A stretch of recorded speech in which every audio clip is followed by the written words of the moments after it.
90.4 FM पर अब आप सुनेंगे समाचार पत्रों की सुर्खियां आरजे अनिल के साथ।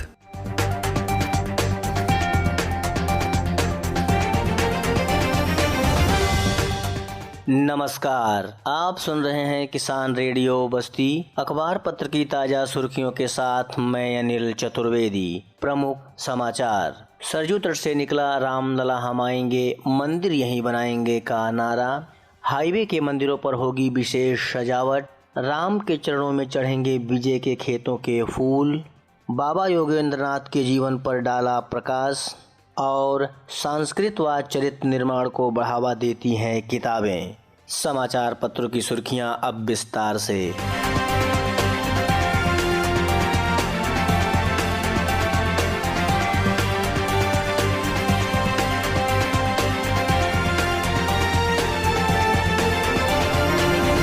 यह दौर 1984 का था। दिल्ली में आरएसएस और धर्माचार्यों की बैठक में युवा अशोक सिंघल को विश्व हिंदू परिषद की कमान मिली। निर्णय हुआ कि सीतामढ़ी बिहार से अयोध्या तक श्री राम जानकी रथ निकलेगा।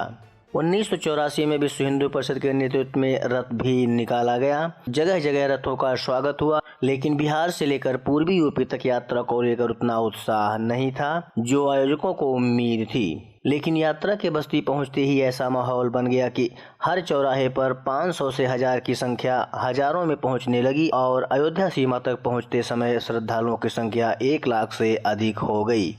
यात्रा के पहले विश्व हिंदू परिषद ने राम जन्मभूमि यज्ञ समिति का गठन किया। वरिष्ठ अधिवक्ता हरिश्चंद्र सिंह को अध्यक्ष और राजेंद्र नाथ तिवारी जिला सहकारी बैंक चेयरमैन को महामंत्री की जिम्मेदारी दी गई। राजेंद्र नाथ तिवारी बताते हैं कि आज़ादी के बाद राम जन्मभूमि मुक्ति के लिए निकाली गई पहली यात्रा थी। यात्रा को विपक्षियों का उपसंहार मिला। बिहार में अधिकांश स्थानों पर यात्रा को कोई खास महत्व नहीं मिला। मई के अंतिम सप्ताह में यह यात्रा बस्ती पहुंची। अचानक बस्ती में माहौल बदलता नजर आया। शहर तक पहुंचने तक रथ का स्वागत करने वालों की संख्या 5000 तक पहुंच गई। अयोध्या में भव्य श्री राम मंदिर की मूर्ति प्राण प्रतिष्ठा 22 जनवरी को होनी है। इसे यादगार बनाने के लिए जिले में 16 जनवरी से जिले भर के मंदिरों में भजन कीर्तन, विशेष पूजन अर्चन, यज्ञ भंडारा आदि धार्मिक आयोजकों का दौर शुरू हो जाएगा। बस्ती अयोध्या 4 लेन के किनारे स्थित सभी मंदिरों को सजाया जाएगा। बिजली की झालर लगाने के साथ दीप जलाने की व्यवस्था होगी। छावनी क्षेत्र कस्बे के राम जानकी हनुमान मंदिर थाने के पास सुंदरकांड और भंडारा 22 जनवरी को होगा। राम रेखा मंदिर पर भी विशेष आयोजन होगा। पौराणिक हनुमान मंदिर अमोलीपुर, भीरमा समय मंदिर कबलपुर, विक्रमजोत कस्बा स्थित दुर्गा मंदिर, भैरव मंदिर खतमसराय, शिव मंदिर भदोही, दुर्गा मंदिर केशवपुर व राम दरबार मंदिर पर अखंड रामायण पाठ व भजन कीर्तन के साथ साथ भंडारा आयोजित होगा। स्थानीय लोगों का मानना है कि 22 जनवरी को अयोध्या में प्रवेश नहीं मिलेगा, तो हम अपने मंदिरों पर ही भजन और भंडारा करके श्री राम मंदिर उद्घाटन समारोह मनाएंगे। बभनान में 5 मंदिरों पर भव्य कार्यक्रम का आयोजन होगा। महुआ डांड दुर्गा मंदिर पर 14 जनवरी को जन कल्याण के लिए विशाल यज्ञ होगा। मेरे देश की धरती सोना उगले, इस लोकप्रिय गीत की पंक्तियां जिले के छावनी कस्बा निवासी किसान विजय सिंह उर्फ बबलू की कामयाबी को बयां करती हैं। स्नातक तक की पढ़ाई के बाद नौकरी के पीछे भागने के बजाय उन्होंने अपनी पैतृक 51 बीघा खेती की कीमत पहचानी और उन्नतशील ढंग से खेती कर इसे आमदनी का जरिया बनाया। अयोध्या में श्री राम मंदिर निर्माण संग फूलों की डिमांड में काफ़ी उछाल आ रहा है, तो इसे देखते हुए फूलों की खेती पर फोकस दिया है। अयोध्या के मालियों ने फूलों के लिए विजय से संपर्क साधा है। विजय को केले की खेती के लिए राज्य किसान पुरस्कार सहित जिला स्तर पर कई बार सम्मानित किया जा चुका है। कला ऋषि पद्मश्री बाबा योगेंद्र की जयंती रविवार को बभनगामा में मनाया गया। लोगों ने बाबा जी को याद कर उन्हें नमन किया।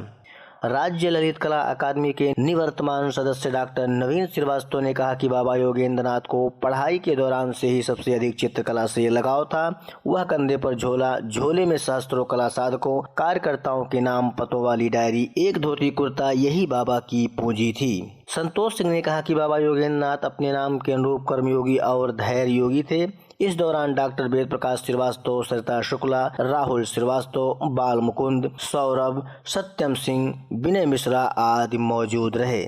शहर के टाउन क्लब में 7 दिवसीय पुस्तक मेले का आगाज हवन पूजन के साथ हुआ। नेशनल बुक ट्रस्ट इंडिया के सहयोग से युवा विकास समिति ने मेले का आयोजन किया। मुख्य अतिथि मंडलायुक्त अखिलेश सिंह ने दीप जलाकर मेले का शुभारंभ किया। मुख्य अतिथि ने कहा कि किताबें संस्कृति और चरित्र निर्माण को बढ़ावा देती हैं। ऐसे आयोजन युवा को पुस्तकों तक पहुंचने के लिए प्रेरित करते हैं। विशिष्ट अतिथि आसिमा सिंह ने संस्कृति को समझने पर जोर देते हुए कहा कि किसी बुक शॉप में उस शहर की संस्कृति का सार जुड़ा होता है। प्राचार्य हनुमानगढ़ी संस्कृति महाविद्यालय डॉक्टर आचार्य महेश दास ने कहा कि बच्चों के लिए चित्र कहानियों की पुस्तकें हैं, अपनी कल्पना के जरिए कहानी बुनने का अवसर है। समाचार पत्रों की सुर्खियां आगे जारी रहेंगी, बने रहिए हमारे साथ किसान रेडियो।